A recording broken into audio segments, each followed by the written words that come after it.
Oi, boa tarde a todos. Eu sou Mariana Spezia, jornalista e diretora executiva na LAN Comunicação. Estamos aqui hoje para mais uma edição dos RG em Casa. Nossa convidada é a executiva Patrícia Coimbra, que é vice-presidente de Capital Humano, Administrativo e Sustentabilidade da Sul América Seguros, maior grupo segurador independente do Brasil. A Sul América tem mais de 7 milhões de clientes, de pessoas físicas a grandes empresas, em todo o país. Conosco também, Denis Monteiro, nosso anfitrião, CEO da ZRG Brasil, uma empresa global de Executive Search. Bem-vinda, Patrícia. Muito legal ter você aqui com a gente hoje. Bem-vindo, Denis. Oi para todos que nos assistem. Hoje, a gente vai falar de liderança, transformação e inovação no segmento de saúde e seguros de modo geral. Desafios para manter o time unido e engajado no trabalho home office e muitos outros temas que a Patrícia tem propriedade para dividir conhecimento conosco. Denis, quer dar as boas-vindas para a Patrícia? Um prazer estar aqui de novo nesses nossos encontros, né, em casa, aproveitando, estamos todo mundo em casa, seja lá onde for, né, eu estou na praia esses dias, né, diferente do meu habitat natural, a Patrícia está em São Paulo, e prazer estar aqui com ela, uma executiva que eu admiro muito pela carreira, trajetória, contribuição nas organizações que ela tem trabalhado, uma pessoa sempre de vanguarda, que sempre que eu sento com ela eu aprendo e saio assim, agradecido por ter essa convivência com ela ao longo desses anos todos, e acho que ela vai poder dar umas palhinhas aqui do que como é que se constrói esse perfil, né? Como é que você se transforma, né, numa pessoa que é referência num segmento e dentro de uma função, né, de recursos humanos que é muito mais estratégica, né, do que já foi no passado. E então acho que seria bacana, Patrícia, você poder contar um pouco da tua trajetória, dizer de onde você veio. Acho que a tua trajetória tem uma história um pouco diversa no início, que faz com que você tenha esse perfil que você tem hoje, né? Não é à toa que você está onde está. Então, obrigado por estar aqui com a gente, um prazer enorme estar contigo aqui. Obrigada, Denis, Mariana e a todo mundo, né, que está aqui com a gente. Nessa troca, né, que é uma grande troca, a gente aprende, né, e a gente também troca, né, fala um pouquinho da gente, que é sempre um bom momento de reflexão, né, a gente não passa batido pela nossa jornada, a gente aprende, refletindo a gente aprende muito. Então, agradecer essa oportunidade. Então, falando um pouquinho da minha trajetória, eu acho que uma coisa que sempre me motivou foi aprender ao longo da carreira, né? Mais do que assim ter objetivos, né? Eu quero chegar a tal lugar, era muito assim, nossa, que interessante isso, que interessante aquilo. Então eu comecei me formei em tecnologia de informação pela PUC no Rio. Eu sou carioca, né? Até há 2 anos e meio atrás eu estava no Rio, sempre fiz carreira no Rio, agora em São Paulo. Então, comecei em tecnologia da informação, trabalhei programando, trabalhei em análise de sistemas. Depois, eu tive a oportunidade de, vamos dizer assim, desenvolver sistemas para uma área de planejamento estratégico, financeiro e econômico. Então, eu me formei também em economia. Depois, eu mudei para a área de RH e fui trabalhar apoiando uma área de negócio. Então, fiz uma pós em marketing. E, assim, de alguma forma, tudo que eu aprendi, né, nas faculdades ou nas universidades, eu sempre consegui aplicar. Eu acho que isso foi uma coisa muito legal, né? Tudo que eu aprendia, eu conseguia praticar. E a minha história profissional, eu diria, a grande primeira escola foi a Shell. Então, a Shell, na época que ela era uma empresa bastante diversificada, então eu vivi a fase da Shell de sair de uma empresa diversificada para uma empresa de downstream e upstream, que foi um grande aprendizado. Eu comecei na área de planejamento estratégico, econômico e financeiro, apoiando na parte de TI. Depois eu migrei realmente para a parte de planejamento, tanto econômico, financeiro quanto estratégico, facilitando aqueles exercícios de cenários, exercícios de revisões estratégicas para cada uma das unidades de negócio. E bem no finalzinho da Shell, que eu fiquei 9 anos, os últimos 3 anos eu fiquei em RH. E RH por quê? Porque era uma forma também da gente é trabalhar muito forte capacitação. Então, eu trabalhei na área de treinamento, na parte de redesenho organizacional e também como business partner. E foi aí que eu fiz a pós, né, que eu comentei de marketing, e eu fui para a Cera Johnson. Então, depois de 9 anos na Shell, eu fiz uma carreira de 13 anos na Johnson, onde eu trabalhei mais como generalista, porque era uma coisa que me interessava muito, trabalhar em várias áreas de RH e não me tornar uma especialista. Fiquei 1 ano na área de vendas, que foi talvez um dos melhores aprendizados que eu tenha tido, porque a área de vendas ela te coloca em contato com, né, com o coração do negócio, assim, para que a gente está ali, né? O que a gente tem que entregar como organização para que aquelas pessoas possam trazer negócio para dentro da companhia, trazer essa energia, né, essa vitalidade para dentro da companhia. Então, foi um período que eu aprendi demais. E depois, toda a carreira, eu fui logo promovida a diretora de RH da Johnson Brasil, da Cera Johnson Brasil, e fiquei durante 13 anos, né, com muitos projetos de redesenho organizacional, de aquisições globais, de fechamento de planta, abertura de planta, de implementação de Shared Service Center na América Latina. Então, aprendi demais na Johnson. Tive a oportunidade de, né, me oferecer uma carreira internacional, que na época eu não podia, porque eu estava casada com um médico que para ele não valia a pena. Então eu falei, bem, ou eu saio da Johnson depois desses 13 anos e aprendo a trabalhar em outra organização, ou de alguma forma você acaba fazendo sempre as mesmas coisas e eu acho que deixa de aprender, deixa de circular por outros lugares. Então, eu aceitei uma oportunidade para trabalhar na Oi, que foi uma empresa que eu aprendi muita transformação, muita mudança, velocidade, escala, que é uma empresa enorme, com todos os desafios com relação à estratégia, né, do que fazer. Naquele momento, eu fiquei 2 anos e meio na Oi, foram 4 CEOs diferentes, né, porque imprime muito essa mudança de estratégia, mudança também de sócios. Então, eu aprendi muito na Oi, a gente conseguiu entregar muita coisa legal na parte de liderança, talento, na parte de performance também. Então, sucessão, principalmente, a gente fez um trabalho muito legal de sucessão. E depois desses 2 anos e meio na Oi, eu agora estou quase completando 7 anos na Sul América, que foi um desafio também muito legal, já como head, né, de capital humano. Ao longo desses 7 anos, eu também acumulei a parte de sustentabilidade e também a parte de facilities, o administrativo. E agora, né, estou vice-presidente dessas 3 áreas na Sul América. E a Sul América, né, como a Mariana estava apresentando, quer dizer, é uma companhia de capital aberto, com várias linhas de negócio muito diferentes, saúde, odonto, vida, previdência e investimentos, e agora a gente acabou de fechar o closing, que é a venda, né, de automassificados, uma empresa de automassificados, Sul América Auto, para a Allianz. A gente acabou de concluir essa operação na última sexta-feira, uma operação que a gente fez toda remota. Então, assim, a gente conseguiu entregar uma organização jovem, uma organização diversa, uma organização que tem sucessão, que tem engajamento, que está fazendo mudanças grandes de portfólio, uma velocidade enorme de entrega de produtos digitais, de soluções digitais, e agora com um caminho de uma nova marca, um novo posicionamento pela frente, que a gente cuida de pessoas, a gente trata de pessoas, isso a gente tem que fazer muito com a gente para a gente fazer isso em toda a cadeia de valor, né? Então, esse é hoje o nosso grande desafio. Com certeza, Patrícia. Obrigada por compartilhar conosco toda essa sua experiência, né? Realmente bastante diversa, né? Denis, em relação a isso, você que tem bastante relação com executivos, né, do mercado, de diversos segmentos, na sua opinião, qual que é a importância dessa junção de diversos skills para liderar pessoas, tendo como exemplo a experiência da Patrícia? A história da Patrícia, ela demonstra que para chegar numa posição de vice-presidente, né, eu adorei o sou, não estou, né, estou, não sou, né, porque eu acho que também dá aquele sentido de transitoriedade. Depois eu queria ver ela falando sobre isso.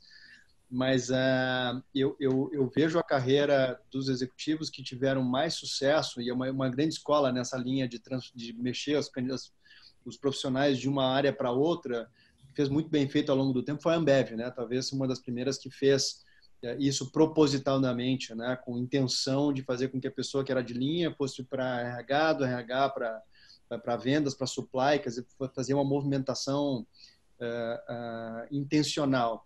A Patrícia começou em tecnologia, que casualmente é o boom de hoje, né? Assim, eu acho que deve estar sendo interessante ver esse mundo em transformação, tanto baseado na tecnologia, para quem começou os estudos nessa área.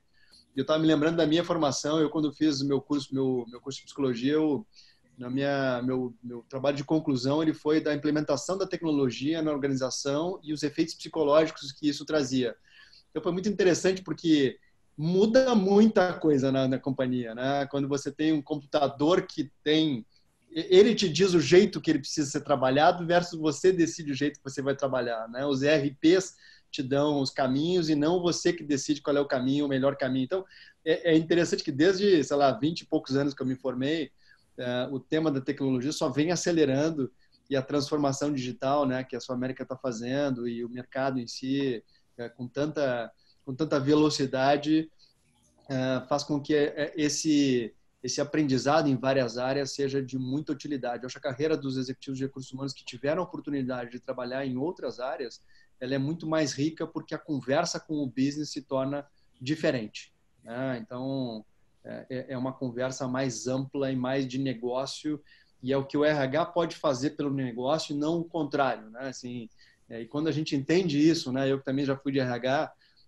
como é que eu posso servir a um negócio através de produtos e serviços de recursos humanos, muda o diálogo, né? Parece que eles começam de fato a te considerar um parceiro e não uma área de custos que está lá para te cobrar coisas e botar prazos e etc. Então, não sei o que a Patrícia acha disso tudo, mas essa é a minha visão dessa história toda. Eu concordo com você, Denis, assim, eu acho que você pode desenvolver esse olhar de várias formas, né? Com certeza, você olhando e sentando na cadeira de outros, isso, né?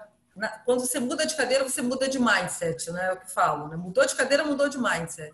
Porque é outra perspectiva que você tem que entregar. Eu acho que ajuda muito. Ao mesmo tempo, também você participar de vários projetos multifuncionais também podem trazer esse tipo de olhar, esse tipo de vamos dizer assim, de aporte, né? De olhar para o negócio.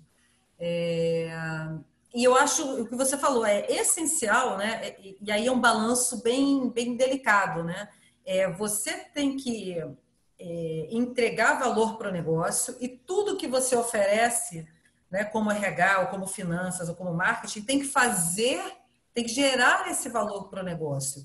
E hoje, mais do que um negócio, né, é para todos os stakeholders, né, e para toda a sociedade. Então, assim, de alguma forma eu entregar minimamente valor para a minha cadeia de valor, para os meus stakeholders, e como é que eu amplio esse olhar, que é o olhar de sustentabilidade que eu aprendi muito, que é como é que eu entrego valor também para a sociedade, porque essa é a única forma consistente, né, gerando valor de uma forma mais ampla, de você ter a sua sustentabilidade. Então, a sustentabilidade do seu negócio é a sustentabilidade de onde você está gerando valor.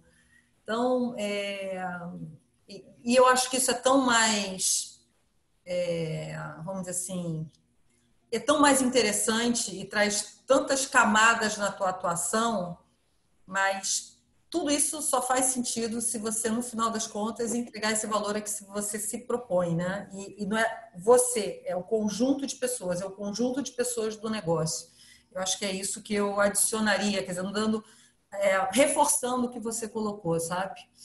Ótimo, ótimo, Patrícia. E eu imagino que, inclusive, a gente ganha um pouco mais de admiração e respeito do time, né? Que sabe que você já esteve ali em outras posições, então você acumula experiências diversas e o que você está fazendo você faz com mais conhecimento de causa, né? Imagino eu. Lembrando, pessoal que nos assiste, que todos podem fazer perguntas, tá? Ao longo desse bate-papo, ou no nosso chat, ou com a câmera e o áudio abertos. Daí me dá um toque no chat que eu chamo. Patrícia, o momento que a gente vive é desafiador, ninguém tem dúvida disso, né? Na Sul-América, no dia seguinte do decreto de isolamento social em março, os 5.500 funcionários da empresa já estavam 100% em home office. Você comentou isso com a gente. Como é que tem sido administrar esse dia a dia da empresa à distância, fazer a gestão desses funcionários e manter a produtividade do time? Conta pra gente. Então, eu estava comentando até, né, assim, em outros grupos, né, o quanto a gente sempre tem que se preparar para coisas que a gente não conhece, né? Então, a gente não estava esperando, óbvio, uma pandemia, mas a gente esperava sempre algo que possa trazer uma descontinuidade no nosso negócio. Então, uma coisa de 5, 6 anos atrás, a gente começou já a praticar trabalho remoto, o trabalho remoto em dois formatos diferentes, o formato 100% remoto e aquele formato que até 2 vezes da semana as pessoas trabalham de casa ou de qualquer outro lugar, né? Ou seja, não precisam estar num lugar no trabalho, no escritório, né? Por quê? Dessa forma, a gente conseguia ter essa resiliência, né? A gente conseguia dar continuidade ao negócio independentemente de onde as pessoas estivessem. Então, a gente começou a praticar o comitê de crise, continuidade de negócio, 5 anos atrás, o trabalho remoto, nessas 2 modalidades, também há 5 anos atrás. E antes da pandemia, a gente estava com 10% do nosso grupo todo, né, dos 5.500 funcionários, trabalhando remoto 100% do tempo e 30% trabalhando nesse esquema de até 2 vezes na semana em casa, né, ou em outro lugar.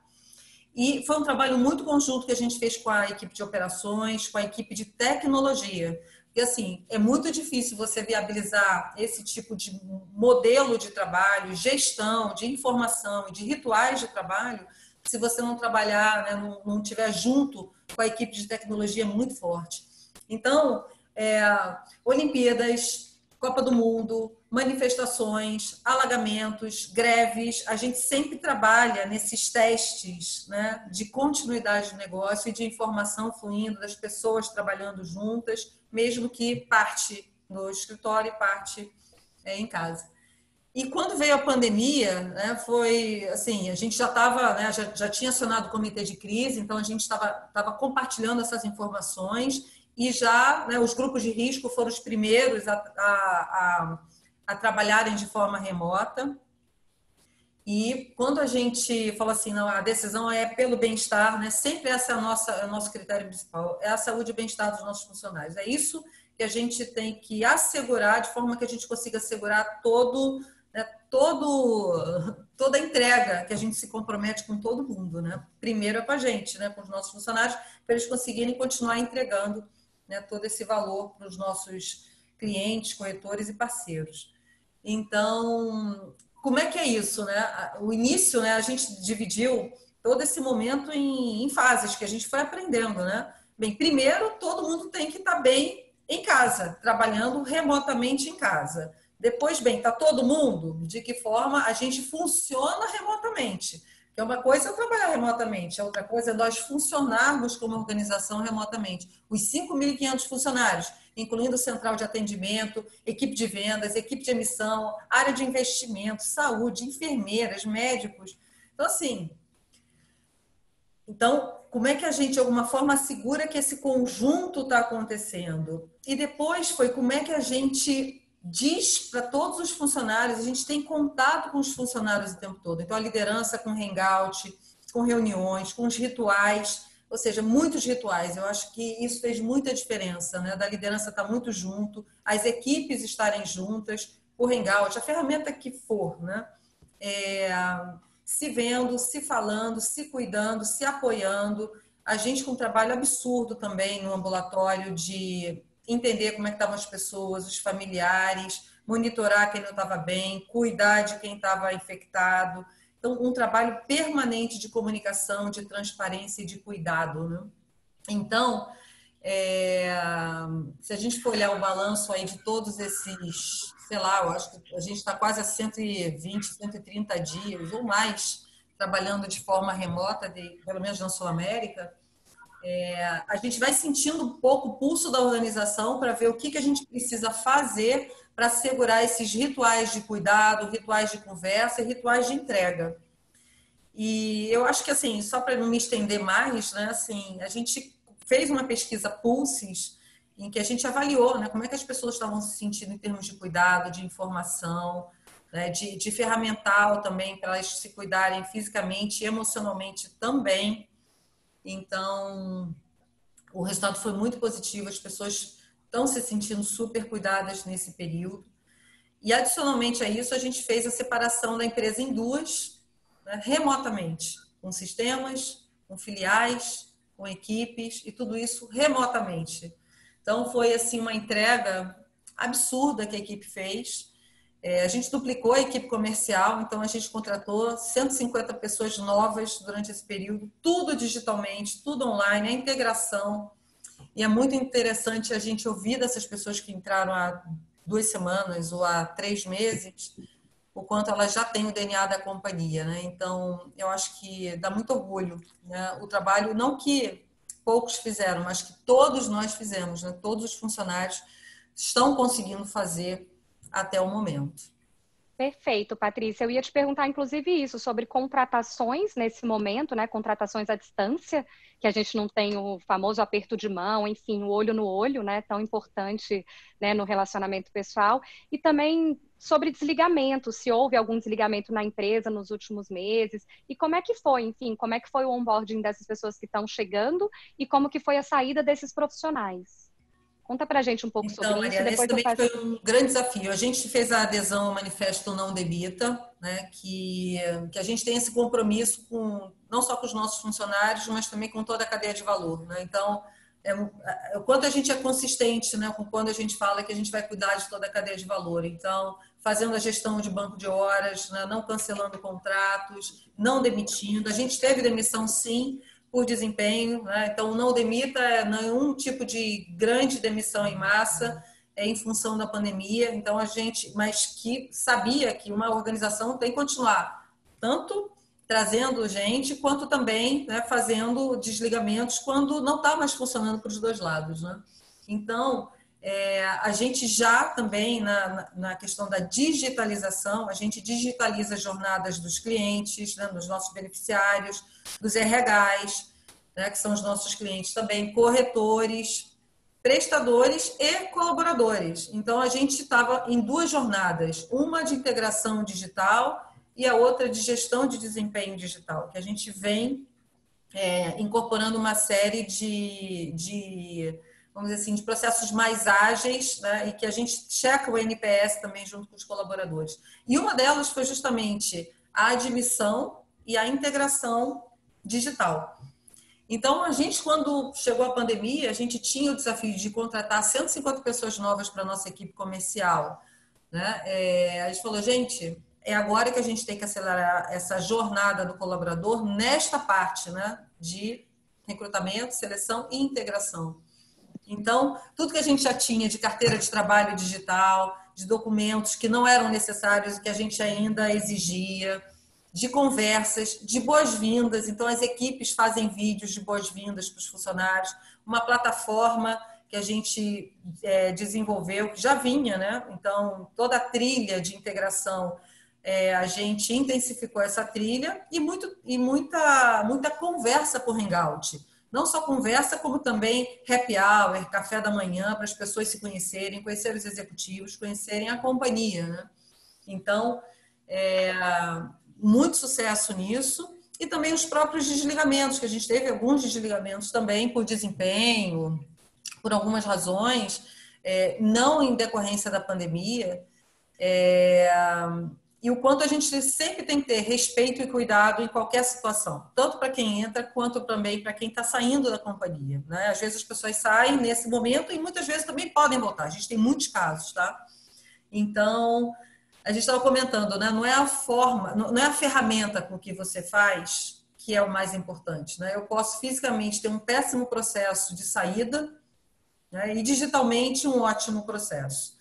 Então, não é pelo fato de ser físico ou remoto que a gente... Não é isso que fala sobre respeito, cuidado ou calor nesse momento, né? Sim. Então, eu acho que é muito mais o como a gente quer fazer as coisas aqui como, né, de que forma a gente quer fazer, e isso pode ser feito digitalmente, fisicamente, enfim, da forma como for possível, né? Porque agora o que a gente está falando é o que é possível ser feito e fazer da Sim. melhor forma, né? Sem dúvida, sem dúvida. É a forma que a gente faz que, né, que garante um resultado feliz. Enfim, Denis, sobre isso que a Patrícia está falando conosco, eu queria te perguntar, outros clientes que você tem, atende nas RG, com certeza fizeram contratações nesse período. Quais os desafios, na sua visão, desse processo ser totalmente online?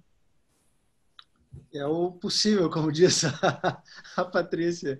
Nós mesmos nas RG, a gente aproveitou esse período e contratou um sócio, acabou de contratar o Alberto e estamos fazendo todo o processo dele. Eu não cheguei a nenhuma vez encontrá-lo pessoalmente e está sendo super bacana aprender também do nosso lado, né? Como organizar o onboarding de um sócio nas RG para poder, de novo, contribuir com a agenda dos clientes. Mas sim, muitos clientes fizeram contratações nesse período. A gente teve um primeiro semestre, assim, acho fantástico em relação ao que se esperava, que a gente conseguiu fazer um resultado muito semelhante ao primeiro semestre de 2019. E me lembro quando a gente começou a discussão a respeito de como é que seriam os próximos meses, lá em março, a visão dos sócios era assim, olha, é capaz de não acontecer nenhum job novo e quanto tempo a gente tem de caixa para manter, né? A gente também aderiu ao Não Demita e a gente ficou preocupado com a situação de caixa, como todas as empresas, né? Quanto tempo isso vai durar e quais os efeitos que isso vai ter. E para nossa satisfação, a gente não só não teve grandes cancelamentos de projeto, né? Só 2 projetos foram cancelados de clientes que de fato foram muito impactados por isso, essa área de entretenimento, mas todos os outros clientes tiveram, né, as suas agendas estratégicas de pessoas mantidas. E até por um determinado momento, né, obviamente nas primeiras 2 semanas, aquele impacto, aquela situação de crise que para colocar todo mundo confortavelmente, de forma segura em casa, segura no sentido físico e também cibernético, diria, né, porque tem muita gente, né, que teve que operar esse tipo de processo. Mas dali para frente, muitos clientes voltaram a entender que as suas demandas de pessoas continuavam importantes de se levar à frente. E alguns, inclusive, aceleraram o processo de decisão porque as pessoas que não estavam performando antes da crise, na crise, pioraram mais ainda. Então, né, existe um processo também de burnout que aconteceu nesse período, né, emocional para alguns. Né? Eu lembro do CEO me dizendo esses dias que 3 pessoas do comitê executivo dele tiveram quase que uma paralisação, assim, naquele meio daquele processo, porque alguém adoeceu da família, não conseguia tomar decisão objetivas, etc. E ele estava muito preocupado com esses temas todos. Mas, em geral, aqueles que fizeram o onboarding sentiram a falta de fazer aquela coisa que a gente sente falta, né, para quem está acostumado, né, como a gente, né, nesses anos todos de escritório, de ter aquela conversa informal, de ver as pessoas no ambiente, de olhar, né, tudo fala, né, quando você está na companhia, né, as paredes, os valores, os comportamentos, o cafezinho, né, a tia do café, né, para quem ainda tem aquela tia que vai lá servir, né, que faz parte da cultura das companhias, algumas delas, né, o jeito que você cuida uns dos outros, o jeito que você sai para almoçar, o que você aprende nesses momentos de interação. E hoje em dia você formalizou os momentos de interação em momentos como esse. Nós estamos formalmente reunidos e não tem aquela coisa que mais informal, né, daquela conversinha de 3 minutos ou 5 que você resolve algumas coisas, ou pelo menos você dá uma dica para quem está fazendo o onboarding, né? No tema do onboarding, voltando ao tema da tua pergunta, Mariana, né? O onboarding ele fala muito quando as pessoas elas estão por perto, elas te dão um toque. Não, olha, veja bem, né, para aqueles que ainda têm porta no escritório, não, se a porta está fechada, você não entra. Ou espera um pouco, depois do almoço não é um bom horário para falar com fulano ou beltrano. Então tem todo um processo de onboarding que eu acho que acontece de maneira mais espontânea quando você não está numa situação, né, de restrição como a gente está vivendo hoje em dia. Mas os clientes entendendo que essa agenda se estende pelos próximos, provavelmente, 12 meses, não dá para ficar sem tomar decisões a respeito disso. As empresas têm seus ciclos de avaliação, têm seus ciclos de feedback, seus ciclos de decisão e sucessão. Esses dias um outro cliente me dizendo que fizeram uma análise na Inbox e tem uma série de pessoas que ficaram devendo e que precisa colocar em marcha temas de sucessão na companhia, que não vai dar para esperar, vai acontecer de maneira mais efetiva ainda nos próximos meses. Então, é a arte do possível e eu acho que está todo mundo se esforçando, né? Na outra ponta, eu acho que está todo mundo se esforçando, os candidatos, os clientes, a disponibilidade, a intensidade, eu acho que está todo mundo tentando fazer o melhor de si, porque estamos todos iguais, né? Nesse momento não tem diferença para ninguém que entra na companhia. Ah, é verdade, é verdade. Dessa forma mesmo que eu vejo que está acontecendo, né? E compartilhando isso com vocês, ouvindo vocês, outros executivos, realmente é um esforço conjunto, porque está todo mundo aprendendo, né? O Denis comentou agora, não tem essa coisa da sala, porta fechada e tal, mas em compensação, aqui pelo vídeo, a gente tem outros desafios, que é a criança correndo, é o pet que acaba aparecendo, e enfim, são desafios que a gente precisa lidar, e como a gente falou agora há pouco, né, Patrícia? É o que temos para hoje, a gente precisa fazer da melhor forma, né? Isso mesmo. Eu queria voltar só um pouquinho num tema com você, Patrícia. Na nossa conversa de alinhamento, você falou sobre o principal negócio da Sul América, que é a saúde integral das pessoas. Isso me marcou, porque você falou, né? A gente precisa primeiro cuidar dentro de casa, dentro da empresa, para a gente poder fazer com competência e credibilidade fora. Isso. E aí, a área de capital humano da Sul América, você comentou que tem feito várias ações nesse sentido, né? Lives com especialistas, que você até falou, crianças em casa, acho que criaram um site para isso. Conta pra gente um pouquinho dessas ações que estão sendo feitas para dentro e para fora também. Então, Mariana, a gente falou, né, o quanto nesse momento todo mundo é muito afetado, óbvio, fisicamente, né, a gente está, né, tá muito mais vulnerável nesse sentido, então por isso a importância de você ficar em casa, né, e se cuidar, para quem pode, né, e para quem não pode, né, todos os protocolos de segurança para conseguir minimizar, né, essa possibilidade, a saúde emocional e a saúde financeira, porque a gente sabe que assim, tem impacto financeiro, né? Em quem está perto, na tua cadeia de valor, como é que você apoia, né? Enfim, todo esse conjunto de pessoas, né? E a gente teve que acelerar radicalmente, né, toda a transformação digital. Então, a gente antes tinha teleorientação, né, que eram orientações na tela, do médico na tela, e com a flexibilização da questão da medicina na tela, hoje você pode fazer prescrição de medicamentos na tela, então a gente ampliou o conceito de saúde na tela. A gente tem mais de 30 especialidades, inclusive, além das especialidades médicas, a questão de terapia e também, né, de psicólogos na tela, nutricionistas na tela. Tudo isso foi muito acelerado e tudo isso está rodando, né? Assim, a gente fez isso no espaço recorde de 2 semanas, né, para a gente conseguir dar conta, além de todo o apoio da parte de Covid também, chatbots, orientações, né, a medicina por telefone também, enfim, né, na questão das orientações e fazer toda a parte de triagem que é super importante nesse momento, né, para não colocar ninguém em risco. Então, tudo isso que foi feito para os nossos beneficiários, né, também foi feito para os nossos colaboradores.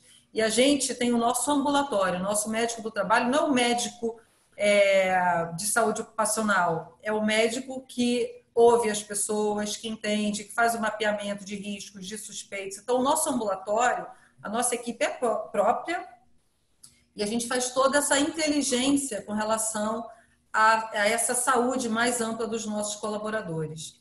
E com isso, a gente fortalece muito esse canal de encaminhamentos para o que a gente chama de cuidado coordenado. Então, conversando com a pessoa, a gente vê que ela está num momento delicado com relação à saúde mental ou saúde emocional. Então, a gente vai e encaminha para o psicólogo, né, ou, né, algum tipo de atividade mais forte na equipe. Então, a gente vai conseguindo o que a gente chama de esteira do cuidado coordenado. Quais são as ações que são mais importantes para a gente fazer? E, além disso, não só o individual, mas o coletivo, que foi um pouco que a gente fez na nossa conversa, a gente comentou na nossa conversa de alinhamento.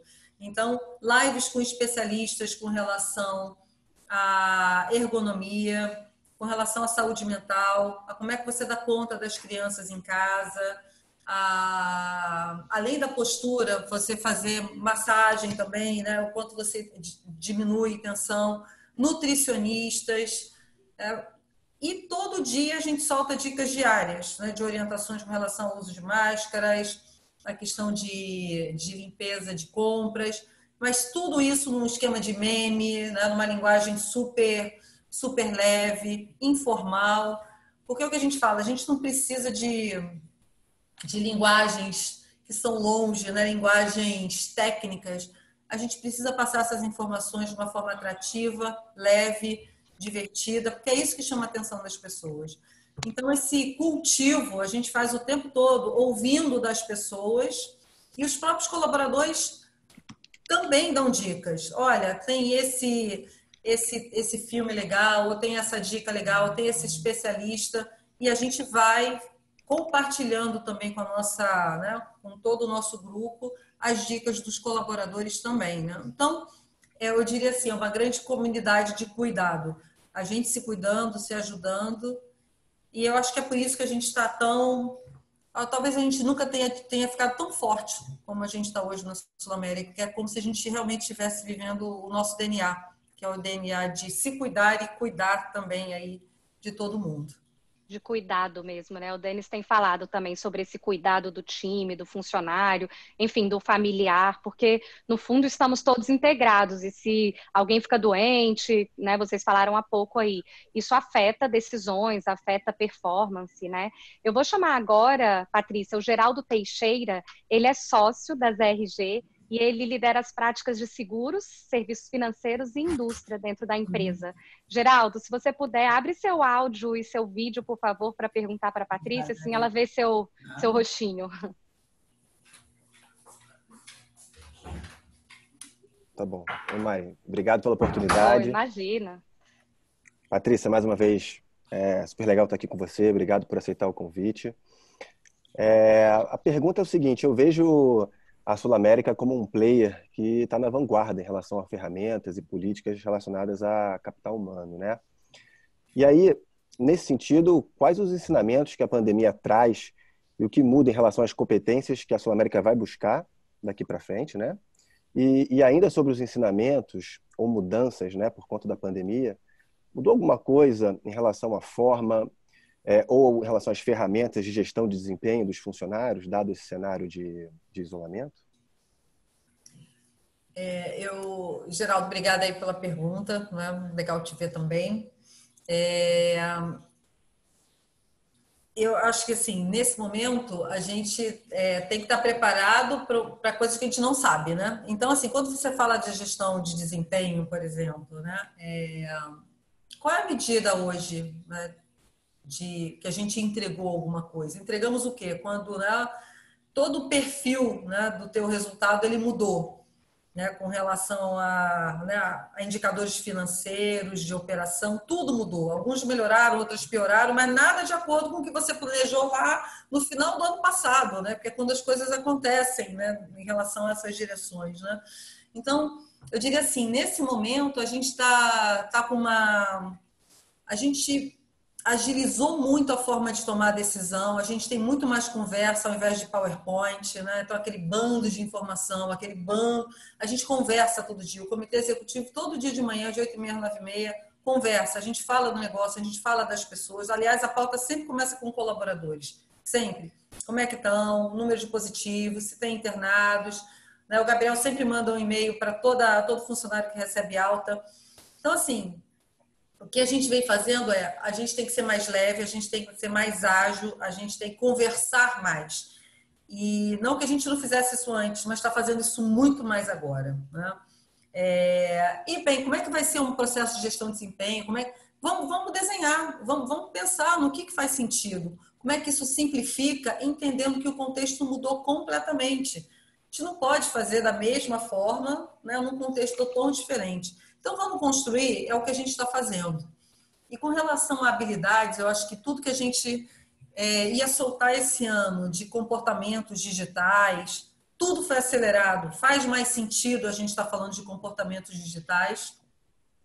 E nesse momento, como eu tinha comentado, né, a gente está com a venda de autoemassificados do nosso portfólio, a gente vai cuidar só de pessoas nesse momento. Então, a gente tem um posicionamento da marca, a gente tem um trabalho de estar muito forte construindo essa marca de pessoas dentro de casa para a gente conseguir estar, vamos dizer assim, passando essa experiência para todo mundo que participa da nossa cadeia de valor. Então, isso a gente também está começando a construir agora. Então, esse conjunto digital, né, é o tecnológico com o humano, é uma coisa que a gente está construindo agora. E é um bom momento para a gente testar as coisas. É um bom momento para a gente dizer assim, realmente, para que serve um processo de gestão de desempenho? Para que serve um processo de orçamento nesse momento? De que forma ele vai fazer sentido? E não tem resposta certa, né? Ninguém está fazendo, ninguém tem um modelo.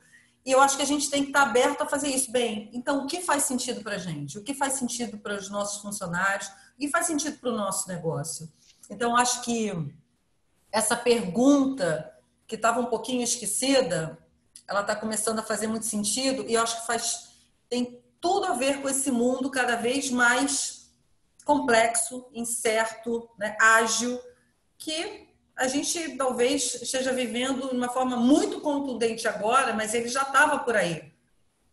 Mas ele veio de uma forma muito contundente que está acelerando todas essas conversas, todos esses repensares, né, toda essa questão de não ter a resposta, mas vamos construir um passo.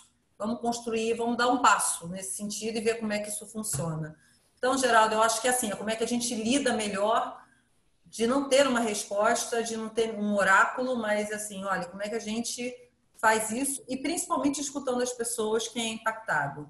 Né? Então, se a gente quer fazer alguma coisa para os funcionários, vamos escutar os funcionários. Alguma coisa para os corretores, vamos escutar os corretores. Eu acho que está tendo cada vez mais isso, pelo menos dentro da Sul América, essa construção conjunta e não ter resposta pronta. Que bacana. Deixa eu me antecipar numa coisa que a gente tem muita vontade de também saber como é que está a agenda, nessa agenda que se acelerou nos últimos tempos, né? Como é que vocês estão endereçando todos aqueles temas de diversidade, né? Que a gente falou um pouco sobre isso nas suas diversas formas, né? Conta um pouquinho da que vocês têm feito na Sul América para endereçar isso, que eu acho que é um tema super interessante. Diversidade a gente vê como uma pauta extremamente crítica para a gente trabalhar inovação, né? Mais do que qualquer coisa, né? A gente trabalhar inovação, visões diferentes, contribuições diferentes. Então, como é que a gente vem implementando isso na companhia e falar um pouquinho de como a gente pretende evoluir daqui para frente, né? Então, a gente sempre viu, ao invés de... E são formas de ver, né? Eu acho que cada organização tem que ver o seu desafio, a sua cultura para implementar as coisas. A gente sempre viu a diversidade de uma forma muito orgânica, né? Assim, como é que a gente tem cada vez mais um conjunto de talentos diversos nas diferentes áreas da companhia, nos diferentes pontos da organização, né? Então, não é em determinado ponto a gente ter diversidade, mas é construindo essa diversidade em todas as áreas da organização. Então, a gente sempre trabalhou muito forte aprendizes e estagiários. Estagiários, eu comentei com vocês, né? A gente fez todo o processo de seleção por currículo cego, sem saber se era homem, se era mulher, de onde estudar, qual era a faculdade, se morava perto, se morava longe, porque isso são critérios na hora de escolher, né? Querendo ou não, a faculdade é X, que maravilha. Não interessa. Interessa, assim, que habilidades, que jeitão, como é que as pessoas responderam aos desafios que foram colocados. Isso tudo a gente fez digitalmente, que também foi uma forma da gente praticar esse digital. Então, foi o processo digital, currículo cego. A gente só sabia quem era quem no final. Então, trouxe mais diversidade e o nível de aproveitamento que a gente tem é de 30% a 40% do nosso grupo de estagiários e do nosso grupo de aprendizes. Muitos também estão na central de atendimento e muitos dos nossos gestores dentro da companhia vieram da central de atendimento também. Então, porque é quem está em contato com o cliente. Ele, mais do que ninguém, sabe o que o cliente está pedindo, né? E muitas vezes tanto talento, a gente fomenta muito talento. E só para dar uma ideia, pelo menos numa linha de corte, né? Vamos falar de gênero. A gente tem 60% da organização é feminina, 40% masculina. E na liderança, a gente saiu em 2013 num patamar de 5% de mulheres em posições executivas e hoje a gente está em 25% de mulheres em posições executivas. Todos os talentos internos, né? Todos os talentos internos. Eu acho que teve uma contratação externa só. Todas as outras executivas vieram de dentro da companhia, né? Então, assim... Acho que é um trabalho ainda mais importante, né? De você fazer né? Como é que você nurture, né? Como é que você faz esse talento não se perder e você dá condições dentro da tua empresa para que ele aflore, né? Para posições executivas, né? É isso, Denis. Eu acho que é o nurture. Eu acho que é isso. É você estar nutrindo o tempo todo. E uma coisa que a gente fez também, que eu acho que foi muito positiva dentro da onda digital, a gente fez o nosso dress code, né? E o dress code não foi para, não, você se veste de forma, né, da sua forma, né? A gente fez assim, o seu jeito, sua agenda, que as pessoas têm que ter a responsabilidade de saberem qual é a agenda delas, se é mais formal, se é mais informal, e elas dão a sua cara àquela agenda, quem eu sou. E não é só uma questão de se vestir. Uma vez me perguntaram, quantas pessoas vão de bermuda?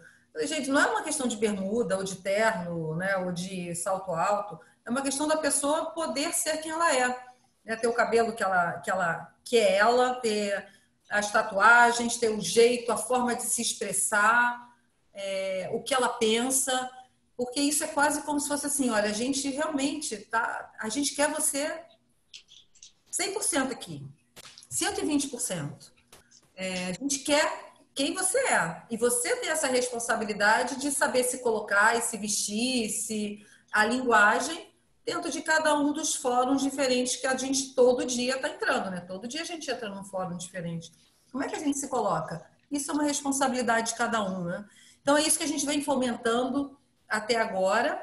E agora, daqui para frente, é o quanto a gente cada vez estrutura mais para a gente ser mais ativo na agenda de diversidade e inclusão. E, na verdade, as pessoas até falam para você trocar, né? É inclusão e diversidade, né? Porque diversidade é você chamar as pessoas para a festa. Inclusão é você dançar com elas. Alguém falou isso, eu gostei muito disso.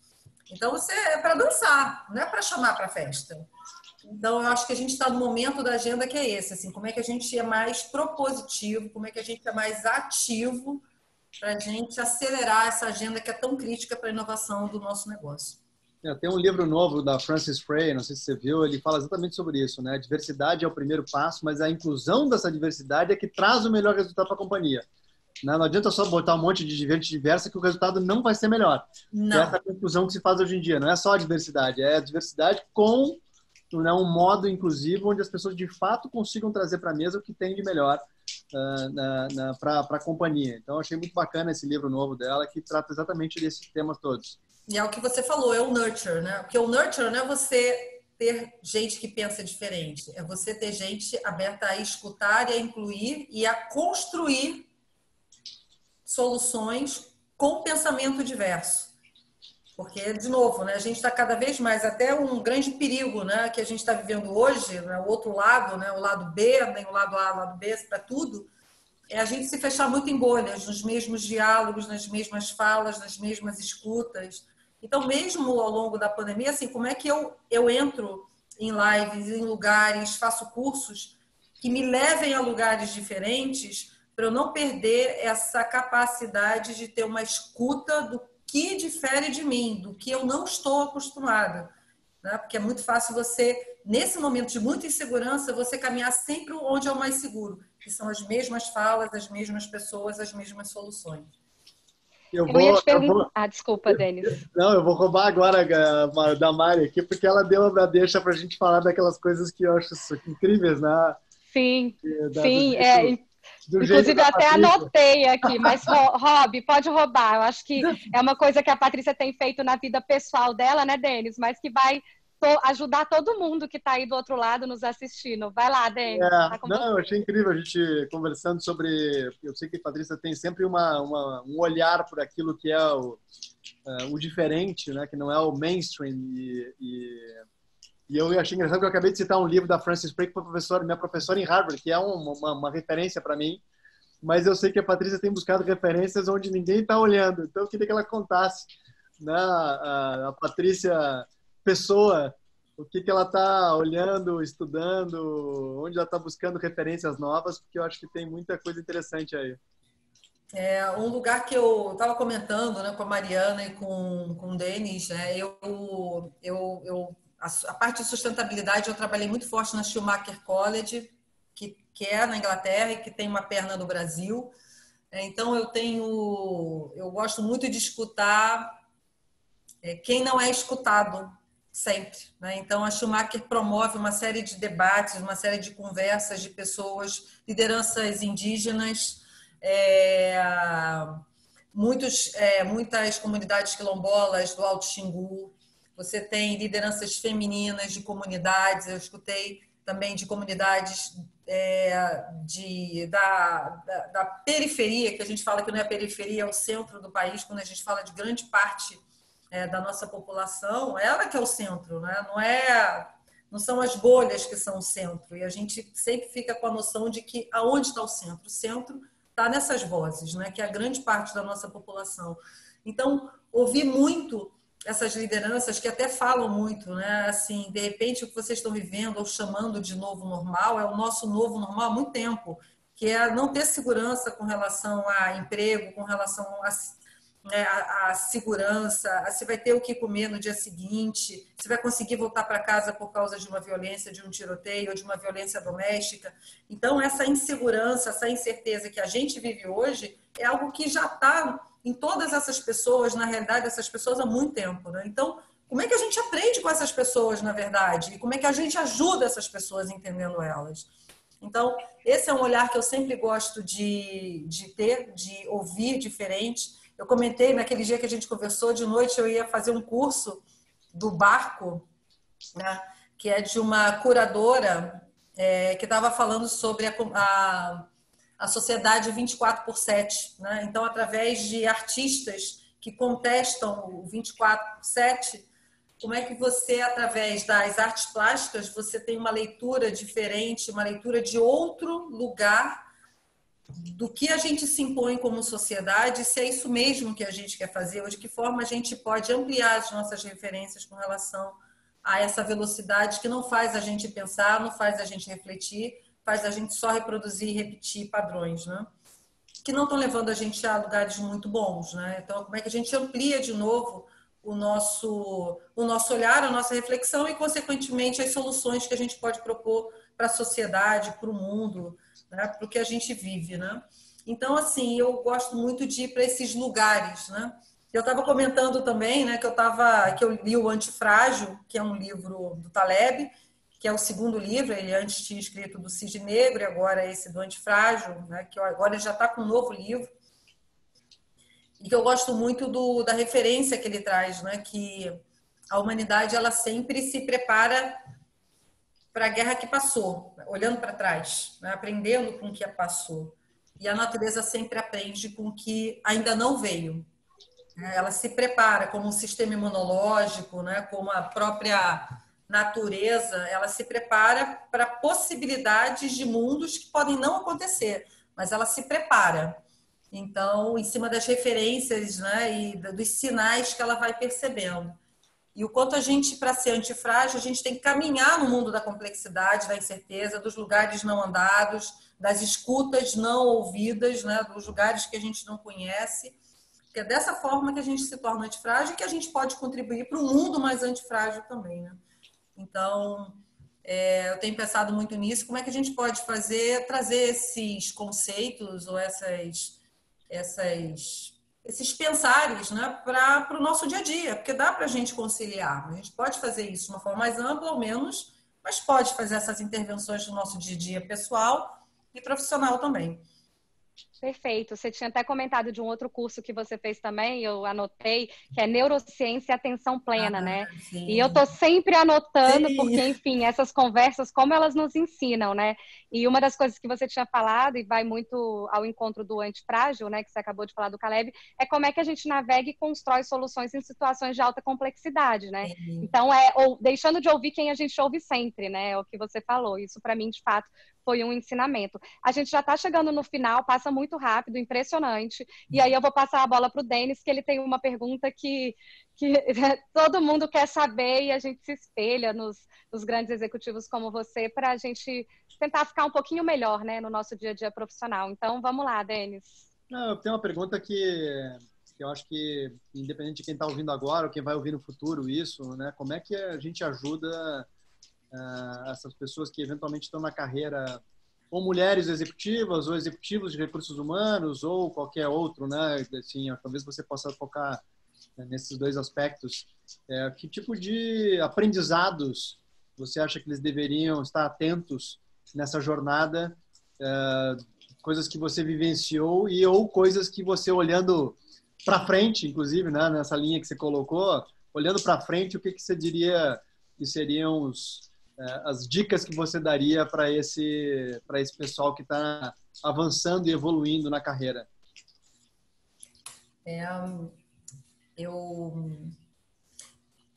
Chega nesse ponto, né? Você fala assim, todo mundo corre atrás de fórmulas, né?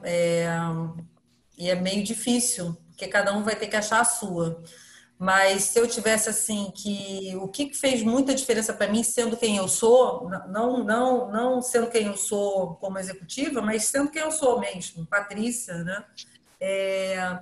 Eu acho que curiosidade é essencial, né? Você ser curioso, você querer saber como é que as coisas funcionam, para que elas funcionam, e não replicar. Eu acho que replicar, ele nunca encaixa. É como é que você realmente entende para que a gente está fazendo aquilo, por que a gente está fazendo, entendendo quem você impacta, e quem você impacta traz essas pessoas para a solução, porque a solução não é sua, né? Tem muita coisa da autoria. Eu acho que você ali está para ajudar e ser mais um na construção de alguma coisa que vai fazer sentido, que vai valer a pena e que vai entregar algum valor. Então, eu diria assim, seja muito curioso, amplie o seu olhar, não é só um olhar de negócio, é um olhar de sociedade, é um olhar de pessoas, circular entre as pessoas, ouvir pessoas diferentes, todo mundo tem histórias maravilhosas e aprendizados maravilhosos, e a gente entender sempre quem a gente vai impactar e trazer essas pessoas para essa construção. Toda vez que a gente constrói junto com quem é impactado, a coisa faz muito mais sentido e anda, e ganha velocidade. Então, às vezes, a gente acha que ganha velocidade fazendo as coisas sozinho. Não ganha, porque a coisa não tem fôlego. Eu acho que demorando um pouco mais e trazendo mais gente para a solução, a gente consegue ações muito mais contundentes e sustentáveis, né? Então, eu acho que é isso que eu quero fazer cada vez mais e com maior amplitude de olhares, né? de pessoas diferentes, enfim, diversidade, né? que é o que de fato traz soluções novas aí para não só para o nosso negócio, mas para a nossa sociedade, né? Perfeito. Muito obrigada, Patrícia. Obrigada por dividir com a gente, né, questões profissionais, questões pessoais. Acho que isso que enriquece o diálogo e inspira muita gente. Então, obrigada pela sua disponibilidade em nos atender, em estar aqui nos RG em Casa com a gente. Esse projeto tão legal que o Denis criou dentro das RG e que está engajando o time, está engajando outras pessoas. Muita gente tem visto essas conversas depois, né? Que o Denis acaba sempre postando lá no LinkedIn dele. Então, muito obrigada, viu? Obrigada mesmo, Denis. Obrigada a vocês também. Queria agradecer também aí, Mariana, Denis e toda a equipe aí das RG, porque tem eu estava conversando com vocês, não é simplesmente falar do novo normal, né?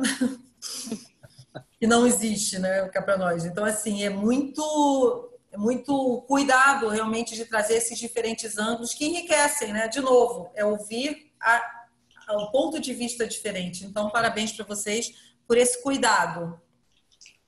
Obrigado, Mário. Obrigado, Patrícia, né, pelo tempo, atenção, aprendizados. Eu já anotei várias coisas aqui para ler e assistir, etc. Eu acho que é para isso que vale, né? A gente,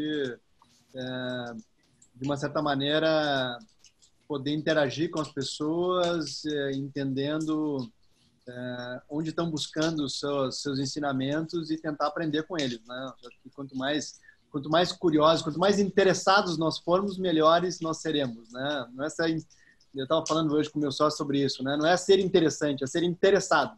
Quanto mais interessado você estiver no que está por trás do executivo e os seus aprendizados, eu acho que isso faz com que a gente enriqueça pessoalmente.